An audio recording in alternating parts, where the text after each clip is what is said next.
रामपुर नाम के गांव में विमला और कमला नाम की दो बहनें रहा करती थी।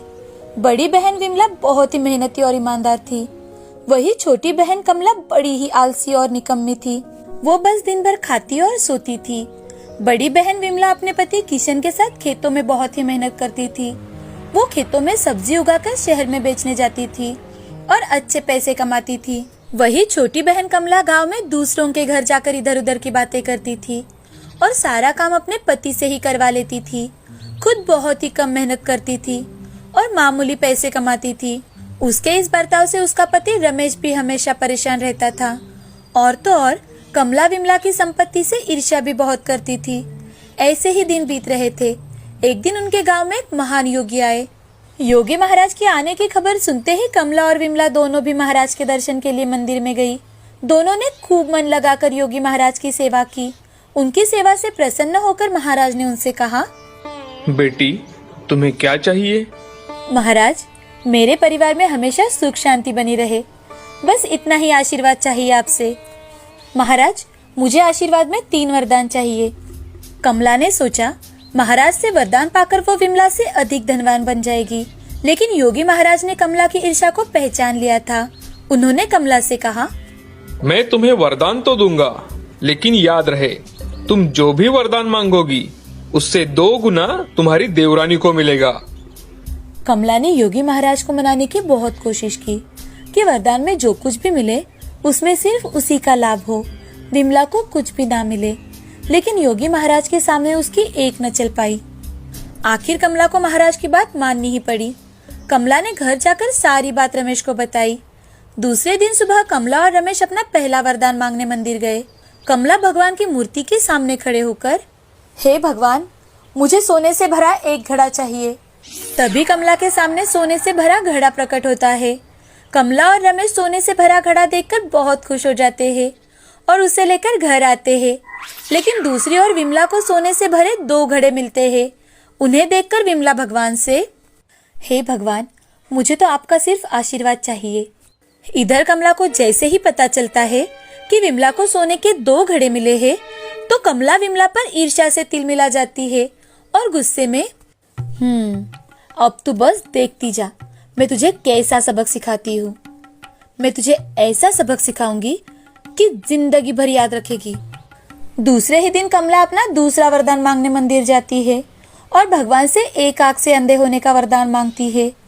इधर कमला एक आंख से अंधी हो जाती है और दूसरी तरफ विमला दोनों आंखों से अंधी हो जाती है।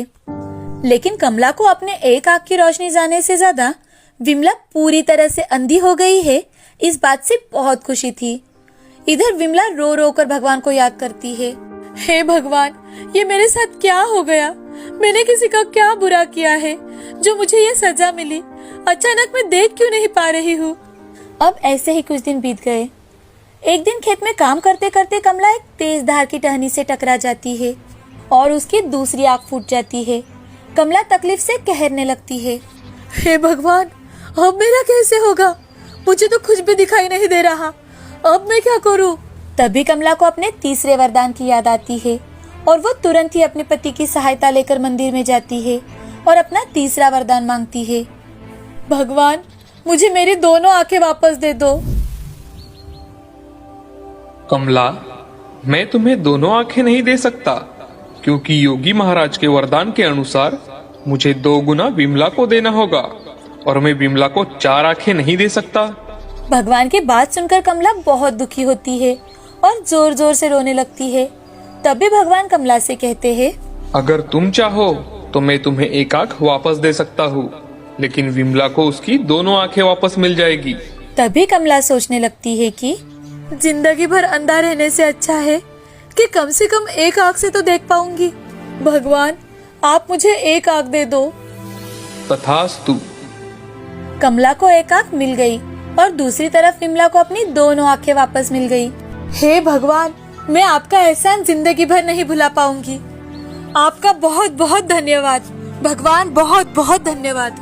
देखा दोस्तों, कमला को अपनी ईर्ष्या की वजह से जिंदगी भर एक आंख से अंधा रहना पड़ा। इसीलिए हमें कभी किसी से ईर्ष्या नहीं करना चाहिए। चंदनपुर नाम का एक छोटा सा गांव था। उस गांव में सभी लोग बड़े ही अच्छे से एक दूसरे के साथ मिलकर रहते थे। उस गांव के सरपंच थे मोहनलाल। मोहनलाल बहुत ही सख्त इंसान थे। वो उनके गांव में बेईमानी करने वाले लोग हो या व्यापारी, उन्हें बिल्कुल भी पसंद नहीं करता था। वो उन्हें कड़ी से कड़ी सजा देते थे। उसी गांव में सीताराम नाम का एक किसान रहता था। सीताराम एक बहुत ही अच्छा इंसान था। वो अपनी खेती के साथ साथ अनाज बेचने का काम भी करता था। उसके परिवार में उसकी पत्नी सुमन और 2 बच्चे मीना और चंदू थे। सीताराम हमेशा सुबह जल्दी उठता था और उसके घर में काम करने वाले रामू काका से खेती की सारी जानकारी लेता था और उन्हें आज क्या करना है ये सारी बातें बताकर अपनी दुकान चला जाता था। एक दिन सीताराम का बेटा चंदू सीताराम के दुकान पर आता है और सीताराम से, बाबा, माँ ने कुछ चावल और दाल मंगाई है। अरे बेटे, कल ही तो मैंने घर पर बहुत सारा सामान भेज दिया था, इतने जल्दी कैसे खत्म हो गया? चलो कोई बात नहीं, ये ले जाओ। सीताराम की अनाज की दुकान घर के पास में ही थी, तो चंदू और मीना बार बार कुछ न कुछ काम से टाइम पास करने के लिए दुकान पर आ जाते थे। बाबा, माँ ने आज कुछ सामान मंगवाया है। नहीं नहीं बाबा, माँ ने तो आज बहुत सारा सामान मंगवाया है।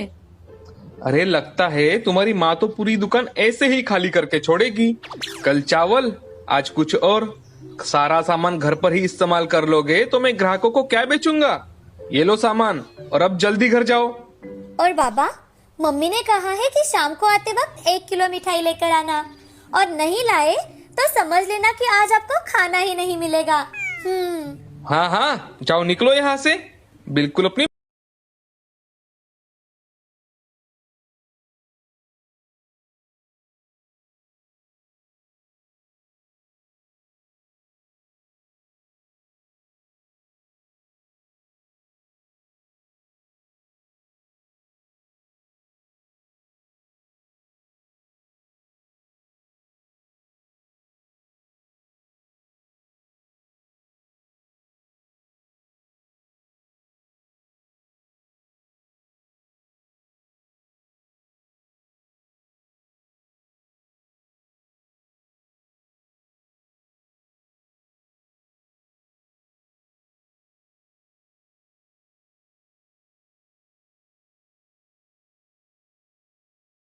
दुकान पर ही अनाज खरीदने जाते थे। अरे अब दिवाली जैसा त्योहार आने वाला है और मेरी दुकान से कोई अनाज ही नहीं खरीद रहा। सबसे पहले तो मुझे इस सीताराम के बच्चे को मेरे रास्ते से हटाना होगा। पता नहीं लोगों पर इसने क्या जादू किया है, सबके सब उसी की दुकान में जाते हैं। कोई भी आदमी मुझसे अनाज नहीं खरीदना चाहता। मुझे अब ऐसा कुछ करना होगा ताकि ये जल्द से जल्द गांव छोड़कर भाग जाए। एक दिन देर रात के समय सीताराम अपनी दुकान बंद कर घर जाने लगता है कि तभी संग्राम भेष बदलकर सीताराम की दुकान के पास आता है और सीताराम से, अरे सीताराम जी, आप ही है ना भाई? मैं पड़ोस के गांव से आया हूँ। मैंने तुम्हारे दुकान के सामान के बड़े चर्चे सुने हैं। अब मेरी बेटी की अगले महीने शादी है तो मुझे ढेर सारा अनाज लगेगा। अच्छे दाम लगा कर देना भाई। आपको सारा सामान जरूर मिल जाएगा भाई साहब। और हाँ, आपने बिल्कुल सही सुना है। हमारे गांव में किसी का भी विवाह हो या कुछ प्रोग्राम, सारा अनाज हमारे ही दुकान से जाता है। संग्राम सीताराम से बहुत सारा अनाज खरीदने की ऑर्डर देता है और कुछ पैसे भी एडवांस देकर अपने घर चला जाता है। इधर सीताराम को इतनी बड़ी ऑर्डर मिली है, इसी कारण वो बहुत खुश था। लेकिन अब उसे कुछ अनाज खरीदना था तो सीताराम अपने घर से सारे पैसे लेकर बाकी का अनाज खरीद लेता है। इधर संग्राम सीताराम पर नजर लगाकर ही था।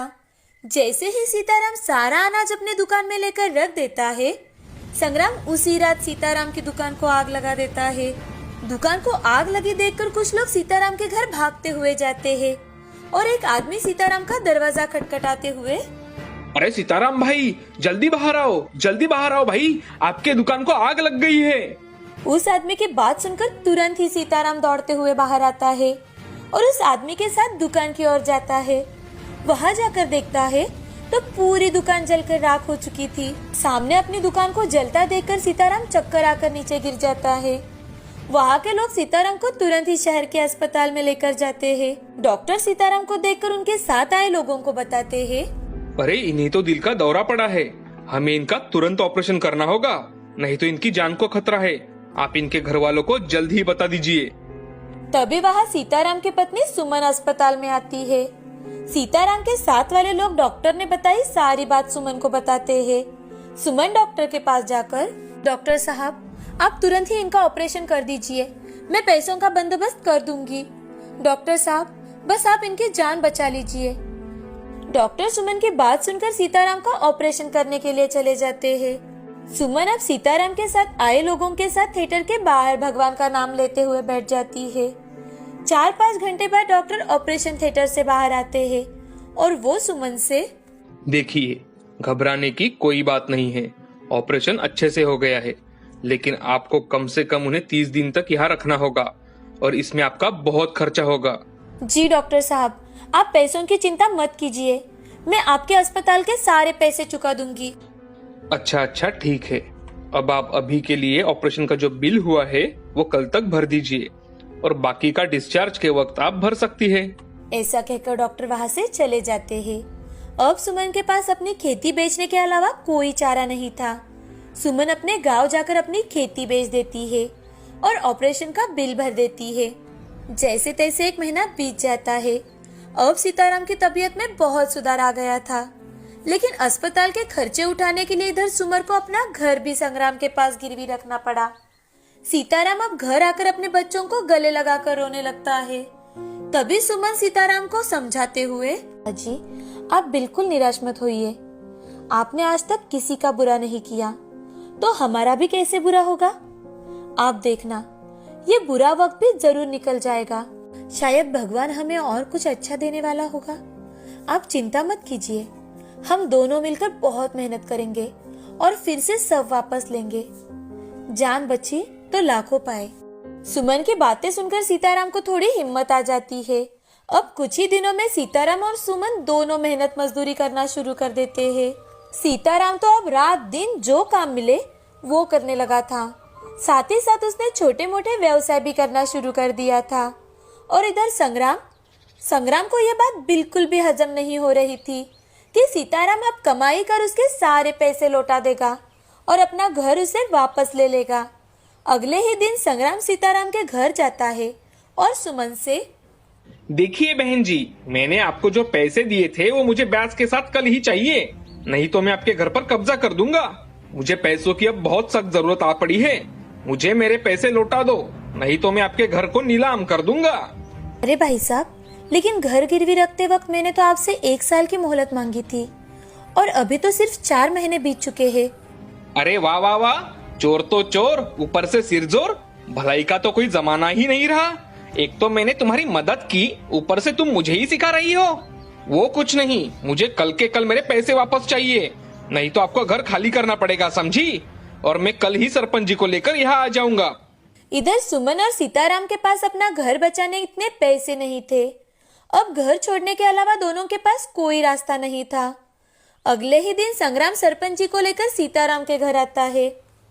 सीताराम, मैं तुम्हें अच्छे से जानता हूँ, तुम एक बहुत ही अच्छे आदमी हो, लेकिन तुम्हें संग्राम के पैसे तो लौटाने ही होंगे, और अगर तुमने इनके पैसे नहीं लौटा पाए तो तुम्हें अपना घर खाली करके इस गांव को छोड़ना होगा। सीताराम सरपंच जी की बात सुनकर दंग रह जाता है।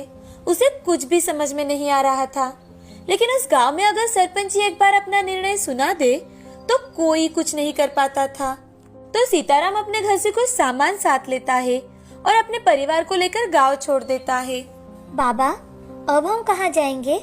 पता नहीं बेटी, हमारा तो कोई रिश्तेदार भी नहीं है, हम लोग कई साल से इसी गांव में रहते आए हैं। सुमन, तुम इस बैग में क्या लेकर आई हो?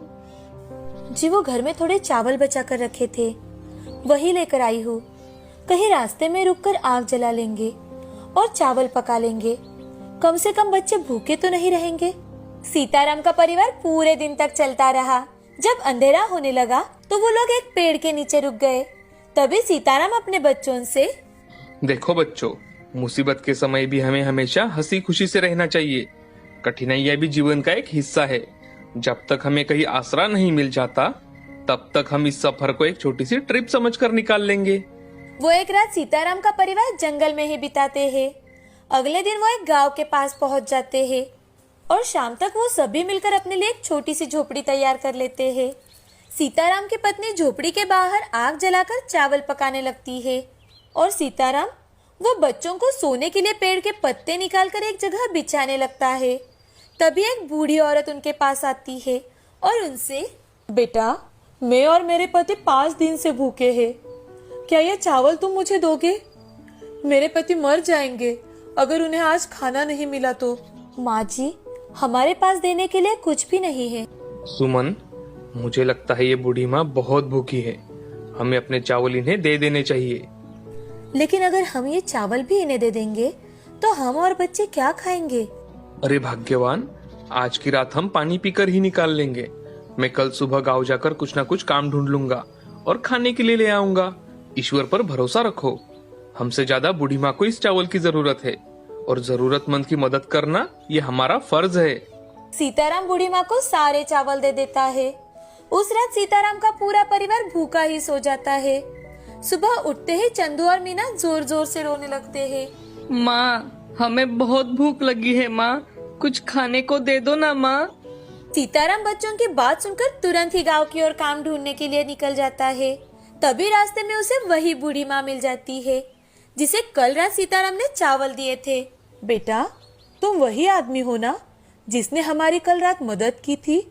इसीलिए मैं तुम्हें इसके बदले में प्रेशर कुकर देना चाहती हूँ। सीताराम कुछ कहे उससे पहले ही वो बूढ़ी माँ सीताराम को कुकर देकर गायब हो जाती है।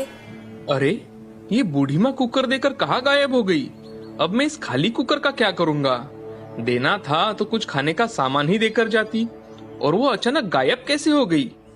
चलो, कोई बात नहीं, कुछ उबालने में मदद तो हो जाएगी। उस दिन सीताराम पूरा दिन काम ढूंढता है लेकिन उसे कहीं पर भी काम नहीं मिलता। शाम को घर आते वक्त सीताराम को एक जगह कुछ कंदमूल दिखाई देते हैं। वो उसमें से कुछ अपने साथ ले लेता है और घर आकर सुमन से, सुमन, आज कहीं काम नहीं मिला, लेकिन रास्ते से आते वक्त मुझे ये कुछ कंदमूल मिले हैं। आज हमें इससे ही काम चलाना पड़ेगा। वो तो ठीक है, लेकिन ये कुकर कहाँ से मिला आपको? अरे हाँ, वो बूढ़ी माँ कल हमारे पास आई थी ना, वही ये कुकर देकर गई है। अब ये कच्चे कंद ही कुकर में उबाल लो, फिर खाते हैं। सुमन उस कंद को कुकर में डालती है और कुछ सीटी लगने के बाद जब सुमन ने कुकर खोलकर देखा तो उसके तो होश ही उड़ गए। कच्चे कंद सोने में बदल चुके थे। उसे देखकर सुमन, अजी देख रहे हैं आप? ये कैसे हो सकता है भला? सीताराम सुमन को कुकर में और कुछ चीजें उबालने के लिए देता है और देखने के लिए कहता है। जो भी कुकर में डालकर उबाला जाता वो सोने में बदल जाता। ये सब देखकर सीताराम और सुमन बहुत खुश हो जाते हैं। सीताराम उसमें से कुछ सोना बेच देता है। सीताराम का परिवार पड़ोस के गांव में जाकर रहने लगता है और सोना देने वाले कुकर की मदद से वो उस गांव में जमीन खरीद लेता है और फिर उसी गांव में एक अनाज की दुकान भी खोल लेता है। साथ ही साथ सीताराम उस गांव के गरीब लोगों की भी मदद करता है। सीताराम उस जादुई कुकर का इस्तेमाल सिर्फ जरूरत आने पर ही करता था। अब सीताराम का नाम दूर दूर तक लोग लेने लगे थे। सीताराम के दरिया दिली के हर तरफ चर्चा थी। सीताराम के पड़ोस में भुवन नाम का एक आदमी रहता था जो संग्राम का रिश्तेदार था। एक दिन संग्राम कुछ काम से भुवन के घर आता है। तभी भुवन संग्राम से, अरे संग्राम भाई, आज बहुत दिनों बाद कैसे आना हुआ? घर पे सब कुशल मंगल तो है ना?